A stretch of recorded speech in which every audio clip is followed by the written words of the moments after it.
Okay, so here is the first in our series of tutorials on the sort of done-for-you websites.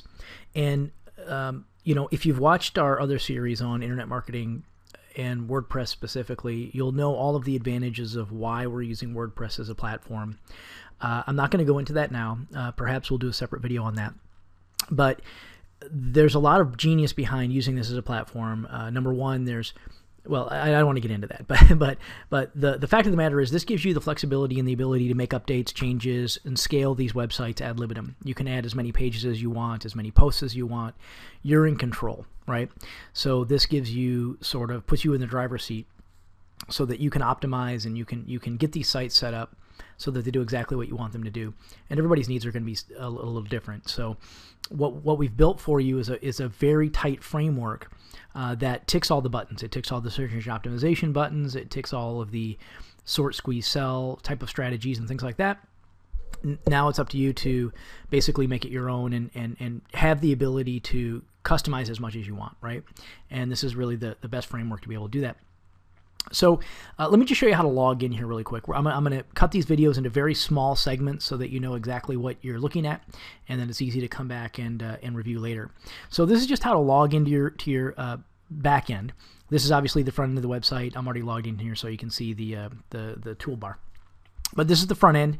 This is how visitors will see the website, all but this black bar across the top. Let me show you that in a different browser here, just so that you can be very clear about what that looks like. So this is how the site will look to them, obviously this is the front end of the website. The back end of the website we're going to log into now so that we can, let's say, create posts or create some pages. So here's how you log in. You go to the toolbar up here, and I'll send you these details anyway, but this is just a review. You go to your the address bar, and then /, so your URL /wp-login.php is the login screen. So you go to that website, your website /wp for WordPress -login.php, and then you'll have a username and a password, and then you'll have to beat this little CAPTCHA. I always like to put a CAPTCHA in these just because it reduces a lot of comment spam and a lot of hacking attempts and things like that. Let's see here. Okay, I'm already logged in. So when you click login, you'll land on your dashboard, which will look something like this.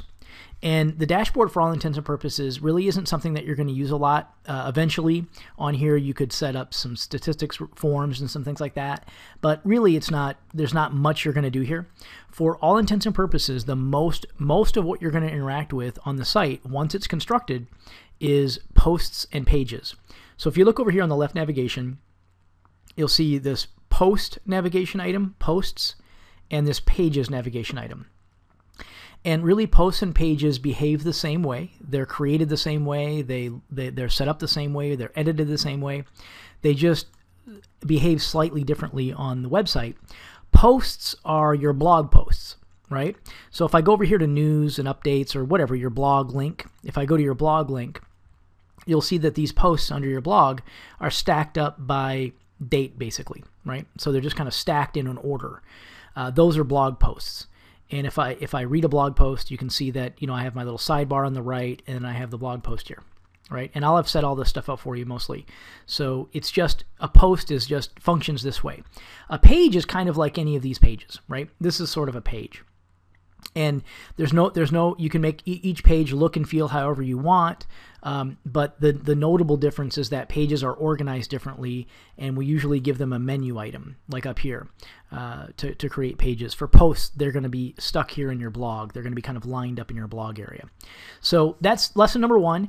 Most of what you're going to deal with is just here's how to log in. Showed you that, and most of what you're going to deal with is posts and pages. In the next couple of videos, I'm going to show you how to add a post, how to add pages, how to edit, all that sort of stuff, so that you can come in here and move these things around as you like them. So stand by.